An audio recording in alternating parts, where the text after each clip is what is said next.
Inside her room at this Louisville assisted living, police say they found 91-year-old Milsey Roller with a bag over her head, connected by a tube to a nitrogen gas bottle. Beside her, a suicide note with the date changed from February 5th to February 18th, 2024. How would you describe this case?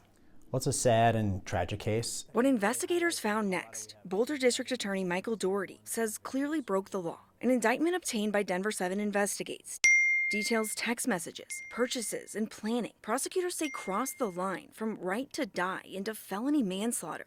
Text saying things like, "We need to talk about whether mom needs a will, and she needs to write a suicide note, and she really couldn't today." This is definitely about fighting for justice, and she doesn't have a voice in this process. Court records say Milsey's daughter, Kim Roller, bought a nitrogen tank 3 days before she died, and Kim's brother-in-law, David Norton, ordered a pressure flow regulator from Amazon and helped Milsey install it. Prosecutors say there'd even been a failed suicide attempt earlier that month. We looked at it really carefully, but ultimately we're guided by the rule of law. Colorado's medical aid in dying law is clear. The patient must be terminally ill with less than 6 months to live, have a medical provider involved to prescribe medication, and a witness who doesn't stand to benefit financially. Those requirements were not followed in this case. The indictment says Milsey had no terminal diagnosis, and her family stood to inherit more than $650,000. When the law is not followed, we have individuals who should be held accountable for violating the law. And here's another key part of this investigation. Police say Kim Roller attended a Final Exit Network workshop weeks before Milsey's death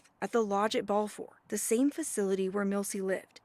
Text messages show Kim brought in gear to make sure they had the right equipment. Final Exit was providing seminars all across the country and here in Colorado. And those seminars, as of now, are different in the state of Colorado. Doherty says Final Exit Network has now agreed to change its Colorado workshops, making sure participants understand the law and cutting out step-by-step nitrogen instructions. What are your concerns with step-by-step instructions being provided? It gets closer to the line where Final Exit could have committed the crime, and we looked at that very carefully as well. They did not in this case, but certainly that raised concerns for us. Denver 7 Investigates had questions for Final Exit Network. In a statement, the nonprofit said it has not been charged, and the defendants were not clients in its formal exit guide program. They added, "We support the right of competent adults to choose the time and manner of their death. It is, however, illegal to provide any kind of physical assistance, a fact we include in all of our education efforts." Here in Colorado, the takeaway should not be families shying away from using this option. The takeaway should be following the law when they do so.